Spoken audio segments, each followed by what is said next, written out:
Bonjour à tous, on se retrouve aujourd'hui pour parler d'un sujet ô combien d'actualité, le conflit russo-ukrainien.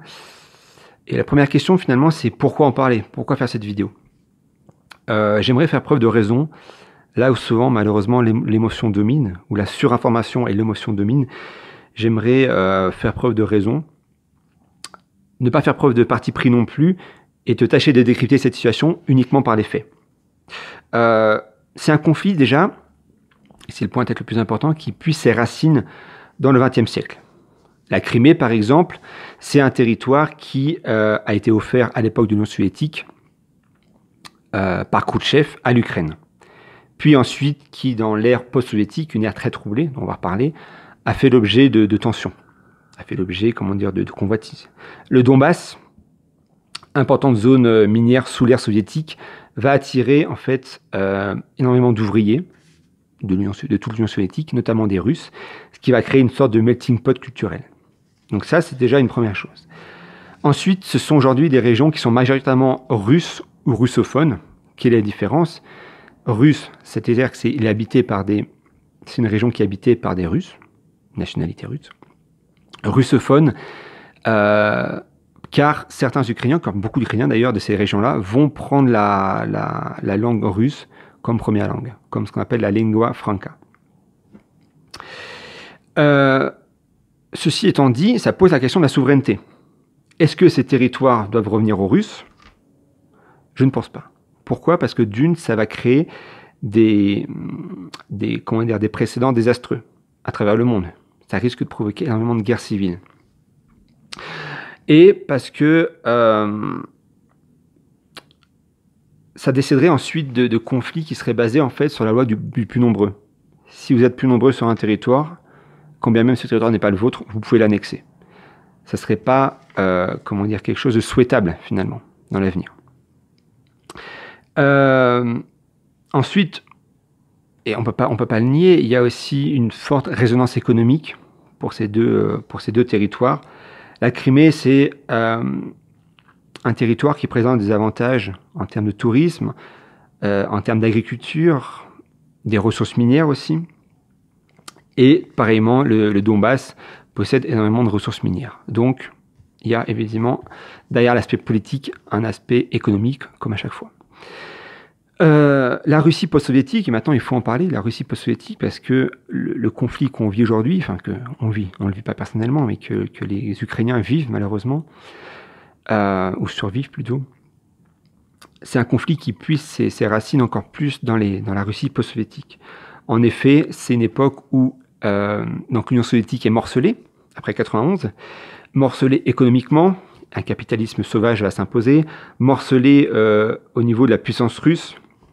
C'est une époque où il y a des putschs, où il y a des guerres civiles qui impliquent soit la Russie et ses voisins, soit les anciennes républiques soviétiques, des guerres entre voisins. Par exemple, on a l'Arménie et l'Azerbaïdjan. On a eu encore il n'y a pas longtemps le cas, à propos du territoire du Haut-Karabagh, et des guerres civiles. En gros, c'est la guerre de tous contre tous, à cette époque, ou à peu de choses près. Et sur l'aspect économique et social, c'est un effondrement total de l'économie russe. Donc, je l'ai dit avant, c'est un capitalisme sauvage, un libéralisme à tout crin qui s'impose en Russie, qui jusqu'à là était une économie planifiée. Et ça va être désastreux pour les Russes, totalement désastreux. Finalement, une minorité de Russes vont s'enrichir, ce qu'on appelle les nouveaux riches, et une majorité va totalement sombrer dans une précarité, dans la pauvreté. C'est une époque très très difficile donc pour les Russes, très durement vécue. Et bien sûr, comme il est de coutume de le dire, les vainqueurs écrivent l'histoire, vae victis, malheur aux vaincus, et les Russes, eux, vont surtout chercher à survivre à cette époque-là. Ils vont chercher à survivre, en tant que puissance j'entends, tout en conservant tout de même une puissance militaire. Ils ont toujours eu à cœur, parce que c'est un peuple qui a survécu par la guerre, de conserver une armée. Plus ou moins forte, mais de conserver une armée quand même capable d'agir et de réagir. Ensuite, c'est une époque où la Russie va connaître de nettes reculades sur la scène internationale. Elle va s'engluer bien sûr dans les deux guerres de Tchétchénie. Bon, ça n'a pas la peine de revenir là-dessus, ça va créer une sorte de traumatisme en Russie. Elle échoue ensuite, par rapport aux guerres en ex-Yougoslavie, à soutenir son allié, qui est la Serbie. Pourquoi ils sont alliés? Parce que ils sont orthodoxes, simplement. Donc ils sont alliés traditionnels. Ils vont donc échouer finalement à peser en faveur de la Serbie. Et surtout, ils vont voir cet allié, la Serbie, se voir dépossédé donc du Kosovo, qui était une région serbe, par l'OTAN. Région serbe qui est donc rétrocédée, enfin plutôt à qui on donne une indépendance, et qui va avoir d'ailleurs une purification ethnique, c'est-à-dire de toutes les populations qui sont non albanaises, qui vont être rejetées en dehors de ce territoire. Donc les Serbes, les Roms, etc. Pas seulement, mais principalement ces deux populations-là. Donc voilà. Et donc justement, puisqu'on parle de l'OTAN qui a morcelé la Serbie, il est important, il est crucial même d'évoquer le rôle de l'OTAN, et donc par ricochet de l'Union soviétique. De l'Union européenne, pardon, excusez-moi, pas l'Union soviétique. Donc l'OTAN, qu'est-ce que ça signifie? C'est l'organisation du traité d'Atlantique Nord. C'est finalement un outil que les Américains ont utilisé pour lutter contre la domination soviétique en Europe à l'époque. Un outil comme le plan Marshall. Soit on faisait une coopération militaire, l'OTAN, soit on faisait un plan économique, d'aide économique, afin de privilégier des liens de commerce avec les pays qui allaient accepter ce plan Marshall. Dans ce cas-là, ce sont deux en fait outils au service de la même cause à l'époque, la cause anti-soviétique. Le problème de l'OTAN, en fait, il se pose dès 91. Dès 91, il n'y a plus besoin de l'OTAN, parce que le régime soviétique s'effondre. Et à partir du moment où les régimes soviétiques s'effondrent, la Russie n'est plus du tout assez forte pour être une vraie menace. Donc normalement, il n'y a plus de raison d'être pour l'OTAN après 91. Et en fait, très clairement, il s'agit d'un outil géopolitique entre les mains des États-Unis, contre la Russie bien sûr. La Russie, qui, on l'a déjà dit, ne représente à ce moment-là plus du tout la même menace militaire et politique qu'à l'époque de l'URSS. Maintenant, on va faire un petit saut dans le temps.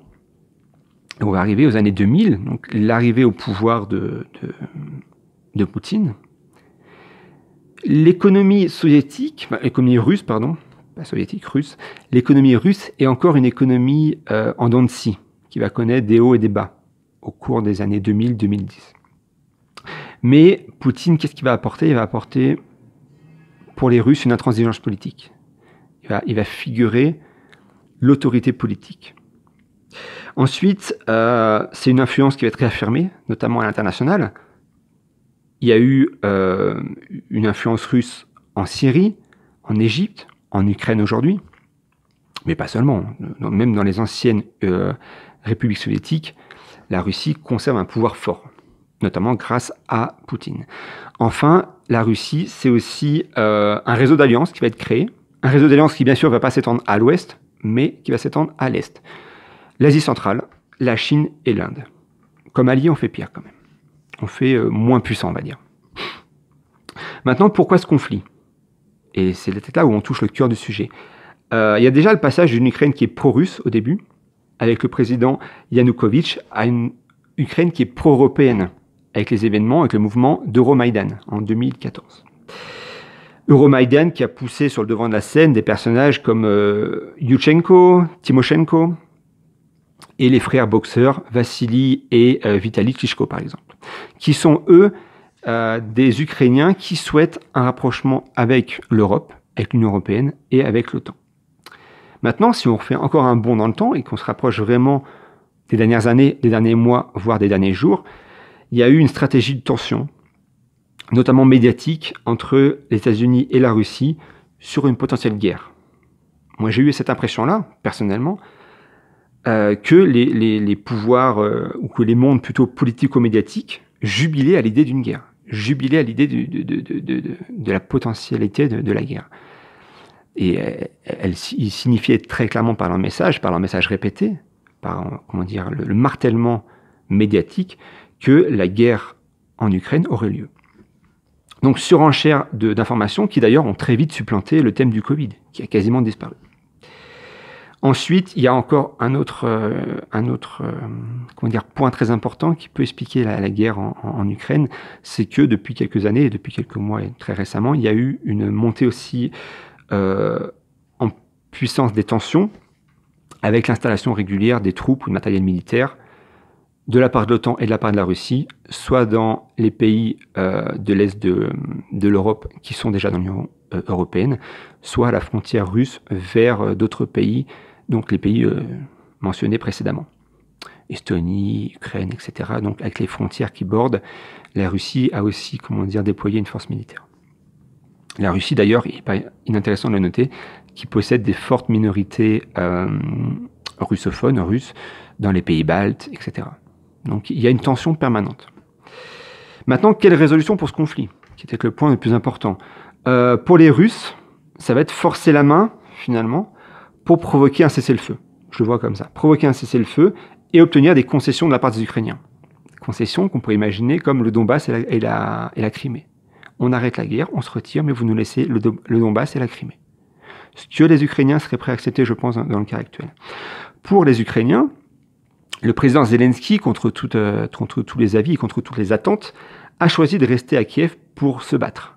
Et je pense que par là, en fait, il veut précipiter l'entrée de l'Ukraine dans l'OTAN et dans l'UE. En fait, il veut faire une sorte de rapport de force par rapport aussi aux Occidentaux, en leur disant, moi, je reste sur place, je ne veux pas me faire protéger à 1000 ou 2000 km de là, je reste sur place, je reste en Ukraine, je reste à Kiev, mais vous devez me faire rentrer très très vite dans l'Union européenne et dans l'OTAN. D'ailleurs, ce qui serait le cas des dernières, ce qui correspondrait aux dernières nouvelles, aux dernières informations. Enfin, pour l'UE, et pour pas changer, totalement pris au dépourvu, incapable de réagir, une intervention militaire est totalement exclue pour 3 raisons. Combattre l'armée russe, c'est pas comparable à aller intervenir dans un pays africain dans une guerre asymétrique, une guerre, on va dire, limitée, ou alors, ce serait pas non plus faire le gendarme dans une guerre civile. Non, c'est totalement différent. Là, on parle de la Russie qui est une armée très puissante, puissance nucléaire en plus. Ensuite, il y aurait une incapacité logistique totale. Déplacer toutes ces troupes, déplacer de nombreuses troupes en Ukraine, assurer leur approvisionnement, etc., ça se fera pas comme ça. Impossible. Et enfin, peut-être la raison la plus importante, le risque d'escalade du conflit. Intervenir militairement, ce qui est exclu, je suis persuadé que c'est exclu, intervenir militairement, ça signifierait en fait s'opposer frontalement à la Russie. Donc, pour les États-Unis, le dernier acteur, eux, ils voient la Russie totalement discréditée, c'est très bien, c'est bénéfique pour eux, et ils s'imposent une nouvelle fois comme le gendarme du monde, et surtout comme le gardien de la morale. Et ça, à l'époque à laquelle on vit, Dieu seul sait que c'est important. Conclusion, personnellement, je ne regarde pas les informations. Je me refuse à regarder toutes les informations, à me repaître de ces informations-là, parce qu'en fait, je vois le suicide de l'Europe, très clairement. Je vois le suicide de l'Europe, je parle bien de l'Europe, de l'Angleterre à la Russie. L'Europe est géographique. Je ne parlerai même pas de l'UE, parce que c'est un autre débat. Je pense qu'elle s'est suicidée il y a très longtemps, l'UE. Donc, effectivement, c'est le suicide de l'Europe qui se décide une nouvelle fois. Pourquoi? Parce que, finalement, les adversaires extérieurs à l'Europe ne manquent pas. Et que, au fond, suivre les informations, c'est assister finalement au martyre d'un peuple avec qui, en plus, j'entretiens un lien particulier, l'Ukraine. C'est assister donc au martyre de ce peuple qui est victime de la Russie, mais qui est surtout en fait victime du jeu des grandes puissances. Et des grandes puissances qui, très clairement, ne bougeront pas le doigt pour le salut du peuple ukrainien. Ça, c'est une évidence. Donc voilà pourquoi en fait je me refuse à suivre l'actualité, que je vous livre une analyse décontextualisée, je dirais pas ça, mais qui n'est pas abreuvée d'informations, parce que j'essaie d'être rationnel sur le sujet. J'essaie d'être rationnel et de montrer finalement quels seraient les tenants et les aboutissants du conflit, avant, pendant et après. Mais dans tous les cas, c'est un drame pour l'Europe, ça c'est évident. Et peut-être qu'un jour l'Europe devrait se décider à voir les points qu'ils ont en commun, les intérêts qu'ils ont en commun, et à comprendre qu'il n'y a pas d'alliés avec les États-Unis, par exemple, que les États-Unis n'ont que des intérêts et n'ont pas d'alliés, sachant qu'ils ne se privent pas eux-mêmes d'espionner leurs alliés. Ce qui en dit très long quand même sur l'intérêt qu'ils portent ou disons sur l'amour, entre guillemets, mais c'est un mot qui est fort mal utilisé, sur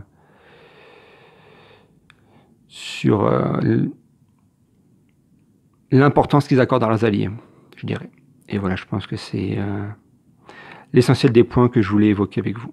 mais je suis tout à fait ouvert à un débat, à un échange construit, sensé et respectueux dans les commentaires. Merci à vous.